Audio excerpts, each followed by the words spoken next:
Hello dear students, आशा करते हैं आप सभी लोग बहुत अच्छे से अपनी लाइफ को एंजॉय कर रहे होंगे और साथ ही साथ पढ़ाई को भी एंजॉय कर रहे होंगे। तो आज हम एक ऐसे टॉपिक पर बात कर रहे हैं जो बहुत ही इम्पोर्टेंट है एग्ज़ाम पॉइंट ऑफ व्यू से, चाहे आपके एकेडमिक पॉइंट ऑफ व्यू से हो, चाहे आपके examination competition point of view से हो। जैसे कि हम लोग शब्दों को बोलते समय यूज़ करते हैं, भाषा को बोलते समय शब्दों का चयन करते हैं, किस तरह से शब्दों का चयन करें, कैसे बात करें, ये सब हम कैसे जानेंगे, किस प्रकार का शब्द कौन सा है ना। तो शब्दों के भी कई प्रकार होते हैं। तो अगर हम आज बात करेंगे कि शब्दों के प्रकार कौन कौन से, शब्दों को तो पता है शब्द क्या होता है। शब्द एक मेल है। किसका मेल है? एक्सप्रेस नहीं, शब्दों का मेल नहीं होकर वर्णों का मेल है। शब्द क्या है? वर्णों के सार्थक मेल को ही हम शब्द कहते हैं। क्या कहते हैं? शब्द। वर्णों के सार्थक मेल को हम शब्द कहते हैं। सार्थक का मतलब है जिसका कोई अर्थ हो। शब्द मतलब मीनिंगफुल मतलब हो उसका, तभी वो शब्द होगा, तभी वो वर्ड होगा। अन्यथा वो कोई वर्ड नहीं होगा, शब्द नहीं होगा। जब तक उसका कोई सटीक, सही, एग्जैक्ट मीनिंग, कंप्लीट मीनिंग नहीं होता है, तब तक वो शब्द नहीं होता है। तो शब्दों के प्रकार के बारे में अगर हम बात करें तो शब्दों को वर्गीकृत कैसे किया जाता है, शब्दों को कितने आधारों पर वर्गीकृत किया जाता है, उसी के विषय में हम आज बात करेंगे। तो हम बात करेंगे शब्दों के वर्गीकरण पे। शब्दों के वर्गीकरण पे, शब्दों के वर्गीकरण पे हम बात करेंगे। शब्दों के वर्गीकरण पे हम बात करेंगे, ठीक है। तो शब्दों का वर्गीकरण, जैसे शब्द कहाँ से मिले, शब्दों की उत्पत्ति कैसे हुई है, कैसे कहाँ से आए हैं, तो उसे कहते हैं पहले, सबसे पहले स्रोत। शब्दों का क्या होता है? स्रोत। पहले स्रोत, फिर स्रोत तो मिल गया, फिर कैसे बने हैं, उनकी रचना हुई है, रचना के आधार पर करेंगे, ठीक है। फिर रचना भी कर ली मैंने, कोई चीज़ मिली है स्रोत से, कहीं से मिली है हमको, फिर कैसे बनी है। भाई कोई चीज़ हमको मिली तो वो कैसे बनी, ये हमारे लिए इम्पोर्टेंट है। भाई कैसे बनी, अब बनी भी हमने पता कर ली, तो भाई इसका मतलब क्या है, ये चीज़ जो हमको मिली है, बनी है, इसका मतलब क्या है। तो थर्ड प्रश्न होगा कि उसका अर्थ क्या है। तो तीसरा विभाजन होगा या वर्गीकरण होगा वो अर्थ के आधार पर होगा। स्रोत भी मिल गया, रचना मिल, अर्थ मिल गया। अब इसका प्रयोग क्या है। कोई भी चीज़ हमको मिलती है तो एट लास्ट उसका प्रयोग है क्या, व्हाट इज द नीड, है ना। तो प्रयोग क्या है, प्रयोग के आधार पर। तो ये चार आधारों पर हम वर्गीकरण करेंगे। सबसे पहले सोर्स क्या है, फिर वो स्ट्रक्चर क्या है, फिर उसका मीनिंग क्या है, मीनिंग के पर्पज से, फिर उसका एप्लीकेशन क्या है। ये चार बेस हैं जिनके आधार पे हम शब्दों का वर्गीकरण करते हैं, एक क्लासिफिकेशन ऑफ वर्ड्स करते हैं। हिंदी में ये चार हैं, ठीक है। तो क्लासिफिकेशन ऑफ वर्ड्स में अगर हम देखें तो स्रोत, रचना, अर्थ और प्रयोग के आधार पर करते हैं, ठीक है। तो स्रोत क्या है, जैसे हमारी जो भाषा, मैंने ऑलरेडी आपको बताया, हमारी भाषा जो है वो संस्कृत से मिलती जुलती है। जो हिंदी भाषा हम प्रयोग करते हैं, संस्कृत का ही एक तरह से जीरोक्स कह सकते हैं, संस्कृत के ही शब्दों का हम लोगों ने यूज़ किया है। तो हमारी जो भाषा है उस भाषा की लिपि क्या है? देवनागरी है। तो संस्कृत से ही शब्द लिए गए हैं। संस्कृत से जो शब्द हिंदी में प्रयोग किए जाते हैं एज इट इज़, उनको हम क्या कहते हैं। और संस्कृत जो हमारे पास आई है हिंदी के रूप में, उसके दो रूप हो गए, एक तो शुद्ध रूप हो गए और दूसरे उसके अशुद्ध रूप हो गए। तो उन दो रूपों के आधार पर हमारी जो हिंदी में कहाँ कहाँ से स्रोत हैं उसके बारे में बात करें। पहला स्रोत है संस्कृत का तत्सम, संस्कृत का तत्सम, ठीक है। दूसरा स्रोत किसी का बिगड़ा हुआ रूप या अशुद्ध रूप, संस्कृत का, वो क्या होता है? तद्भव, तद्भव। ठीक है। अब इसके बाद हम देखें तो देशज शब्द होते हैं, जो हमारे आसपास गांव देहात में देसी भाषा में आज तक प्रयोग है, उनको हम देशज बोलते हैं। ठीक है। उसके बाद चौथा जो शब्द है, चौथा विभाजन है, वो किस आधार पे है? विदेश से जो कुछ लिए गए हैं, तो उनको विदेशज शब्द भी कहते हैं। विदेश से जो लिए गए हैं विदेशज हो जाएंगे। ठीक है। तो ये जो है वर्गीकरण है, ये हमें मिलते हैं स्रोत में। पहला तत्सम, तद्भव, देशज और विदेशज, ये चार आधार हैं। स्रोत के आधार पर इन चार तरह से हमको मिले हैं। ये कहाँ कहाँ से मिले? तत्सम संस्कृत से मिले, संस्कृत के बिगड़े रूप में तद्भव मिले, फिर हमारे देशज में जो हम अंचल में, गांव देहात अंचल में बोले जाने वाली भाषाओं से कुछ शब्द लिए गए हैं, तो वो पूर्वज जो इस्तेमाल करते थे उनमें से कुछ वर्ड लिए गए। और ये है विदेशज, जो कहीं फारसी, अरब, अंग्रेजी, कहीं से भी बहुत सारे बोल आते हैं, आए हैं, तो उनको हम विदेशज में करते। अब बात करते हैं रचना के आधार पर। रचना के आधार पर अगर हम बात करें तो एक होता है ऋण, एक होता है ऋण, दूसरा होता है यौगिक, और तीसरा होता है योगारूढ़। क्या होता है? योगारूढ़। ठीक है। ऐसे शब्द जिनका बिल्कुल भी मतलब इधर से उधर नहीं चेंज होगा, अगर उनको तोड़ें तो उनका कोई मतलब नहीं रह जाता है। ऐसे शब्द जिनको तोड़ने पर उनका कोई मतलब नहीं रह जाता है, वो क्या होते हैं? ऋण हो। जैसे हाँ, ना, इनको तोड़ने से इनका कोई मतलब ही नहीं रह जाएगा, तो ये ऋण हो गए। यौगिक क्या होते हैं? जो तोड़ने पर उनका अलग अलग मीनिंग भी आ जाता है। ठीक है। चौमासा, नवरात्रे, तो उनका तोड़ लोगे तो भी आ जाएगा।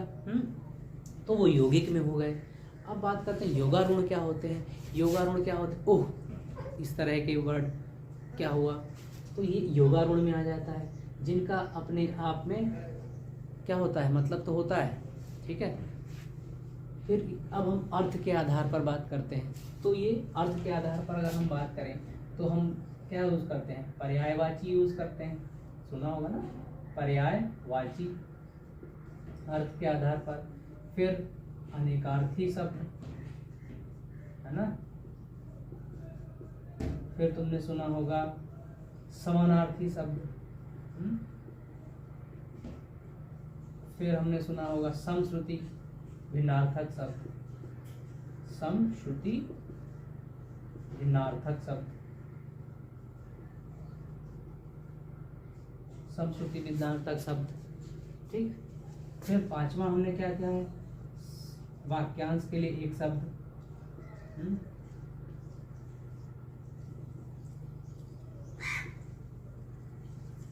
एक शब्द। क्लियर? तो अर्थ के आधार पर हम पांच तरह से देखते हैं: पर्यायवाची, अनेकार्थी, समानार्थी, समश्रुति भिन्नार्थक शब्द, वाक्यांश के लिए एक शब्द, समानार्थी शब्द, अनेकार्थी, पर्यायवाची शब्द। क्लियर? सुने तो आपने होंगे।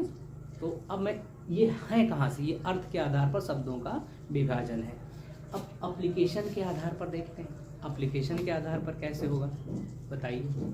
में आया तो अगर हम प्रयोग के आधार पर बात करते हैं तो प्रयोग के आधार पर दो में कर सकते हैं। प्रयोग के आधार पर हम दो में डिवीजन कर सकते हैं। पहला विकारी और दूसरा अविकारी।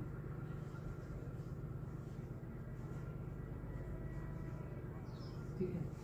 पहला क्या होगा? विकारी और दूसरा अविकारी होता है। तो सबसे पहले एक बार फिर से हम सारे देख सकते हैं क्या होते हैं, फिर लास्ट वाला हम समझाएंगे। तत्सम जो संस्कृत का शुद्ध रूप हो, संस्कृत का शुद्ध रूप में, संस्कृत का शुद्ध रूप हो मतलब कहने का है संस्कृत का जो रूप है उससे हूबहू बिल्कुल ले लिया जाता है हिंदी में, तो वो क्या हो जाता है? तत्सम हो जाता है। संस्कृत का शुद्ध रूप हिंदी में जो प्रयोग होता है तो वो क्या होता है? तत्सम। अब तत्सम तद्भव को याद कैसे रखना है भाई? तुमने देखा होगा कोई बड़े बूढ़े होते हैं हमारे यहाँ या एल्डर्स होते हैं, तो आशीर्वाद के तौर पे आप पैर छूते हैं या नमस्कार करते हैं तो वो क्या, पैर चरण स्पर्श करते हैं तो वो कहते हैं आयुष्मान भव, मतलब आपकी उम्र बढ़े, भव। कोई अगर किसी में उसकी कम एज है या वो सुखी भव बोलता है, आप थोड़ा सुखी नहीं है तभी तो उसने सुखी भव बोला है ना। तो सुखी भव क्यों बोला कि आप सुखी हो जाएं, अभी नहीं है बट हो जाएं, ठीक है, हो जाएंगे। इसी तरह से जब तद्भव कहा गया है तो उसने कहा भव, तो अशुद्ध कोई चीज़ है तभी तो शुद्ध होगी। तो ऐसे तद्भव को हमें याद रखना है। कैसे याद रखना है? कोई अशुद्ध चीज़ ही शुद्ध हो सकती है। तद्भव में क्या है? भव कब होगा? जब शुद्ध हो जाएगा तब भव हो जाएगा। अभी तक क्या है? अशुद्ध। तो अशुद्ध से शुद्ध जाना मतलब अशुद्ध है। तद्भव क्या है? अशुद्ध है।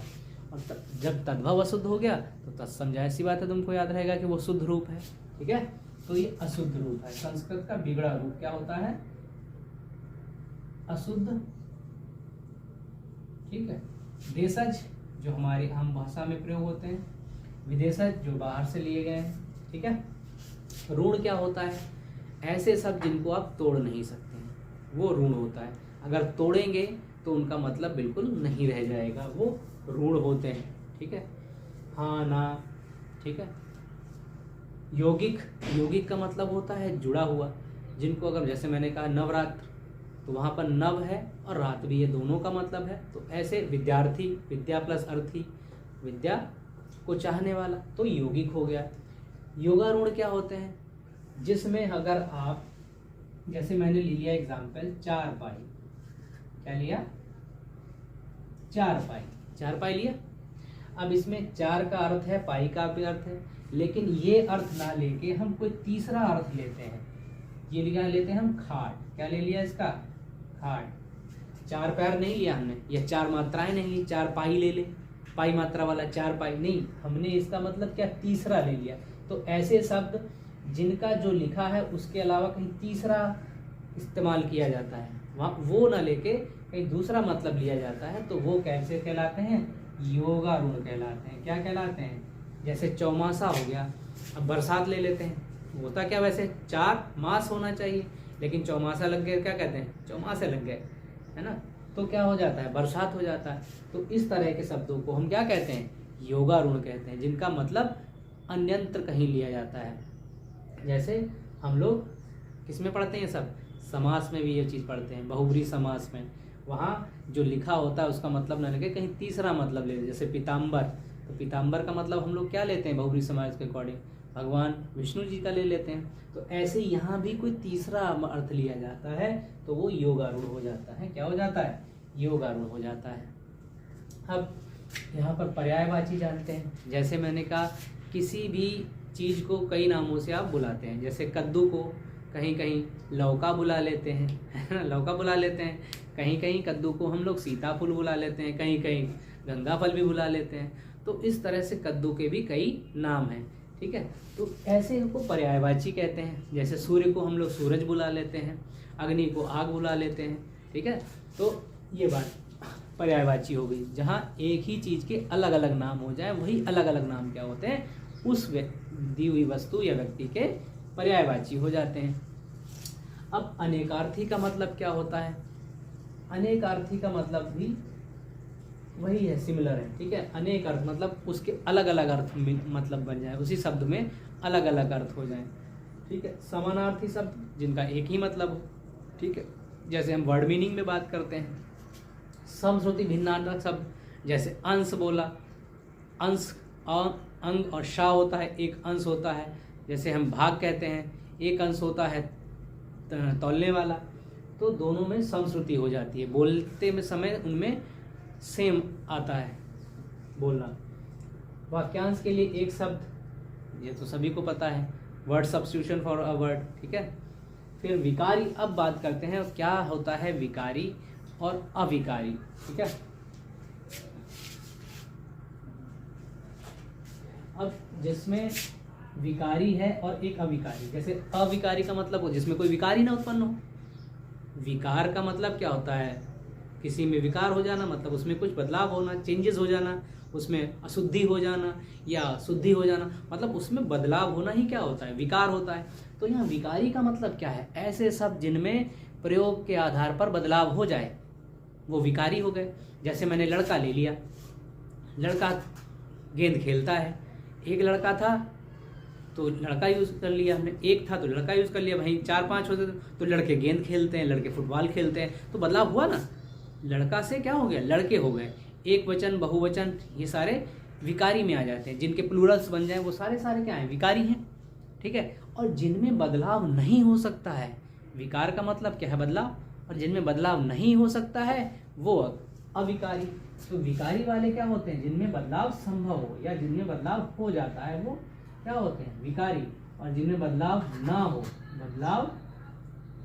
हो, एज इट इज रहे, तो वो क्या होते हैं, वो अविकारी होते हैं। अब विकारी में कौन कौन से आ जाते हैं, जैसे हमारा संज्ञा, अभी हमने बात की लड़के के, सर्वनाम, ये सारे आ जाते हैं। ठीक, ऐसे ही विशेषण और क्रिया, एप्लीकेशन के आधार पर इनके शब्दों में बदलाव हो जाता है, इसीलिए ये क्या होते हैं, विकारी होते हैं। क्या होते हैं, जाता है का क्या हो जाएगा, जाते हैं हो जाएगा, जाती है हो जाएगा। ठीक है।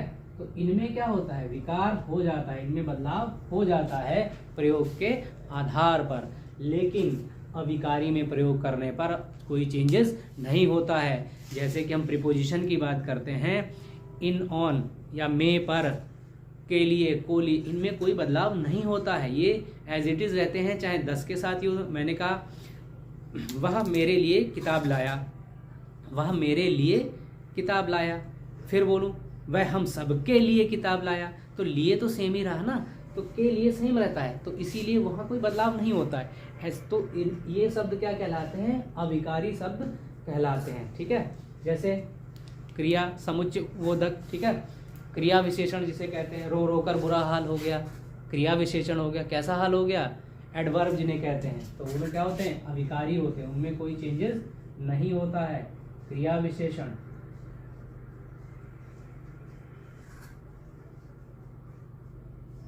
समुच्चय बोधक, संबंध बोधक, जिन्हें हम प्रीपोजिशन बोलते हैं। क्या बोलते हैं अंग्रेजी में, प्रीपोजिशन, और हिंदी में संबंध बोधक कारक जिसे बोलते हैं। ठीक है, संबंध बोधक कारक। ठीक है, समुच्चय बोधक, ठीक है, क्या है, समुच्चय बोधक।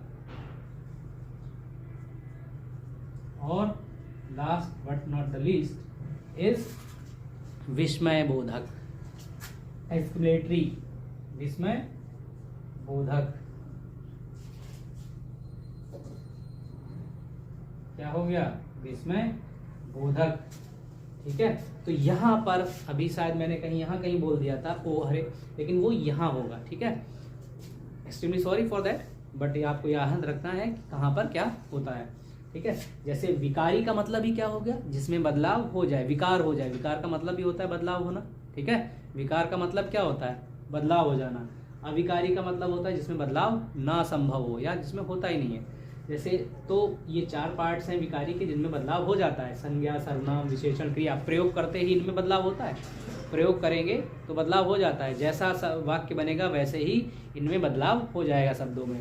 और यहाँ इनमें कोई बदलाव नहीं होगा, चाहे आप वाक्य बहुवचन बनाइए, चाहे एक वचन बनाइए, चाहे कुछ भी बनाइए, प्रश्नवाचक बनाएं, चाहे विषयवाचक, कुछ भी बनाए, बट इनमें कोई भी चेंजेस नहीं होगा। एज इट इज़ हर जगह ये सेम ही रहेंगे। Clear students. तो हमने देखा कि शब्दों को हम कितने तरह से वर्गीकरण कर सकते हैं। तो अभी हमने इन पे जाना कि वर्गीकरण 4 तरह से हम कर सकते हैं। एक नंबर क्या है, स्रोत के आधार पर, सोर्स के अकॉर्डिंग हम कर सकते हैं। दूसरा रचना या स्ट्रक्चर के आधार पर कर सकते हैं। तीसरा अर्थ के आधार पर कर सकते हैं। चौथा प्रयोग के आधार पर कर सकते हैं। तो इन 4 आधारों पर ही हम शब्दों का वर्गीकरण करते हैं। ठीक है, अब इसको आप नोट कर लीजिए, और अच्छा लगे तो लाइक एंड जो भी आपको करना है करिए। Thank you for watching it, धन्यवाद। हाँ, एक और बात मुझे कहनी है कि अभी आप इसको नोट कर लें, नेक्स्ट वीडियो में हम एक एक करके सभी को अलग अलग और अच्छे ढंग से समझेंगे। Got it? Now enjoy and read, learn and enjoy the life as well as your career.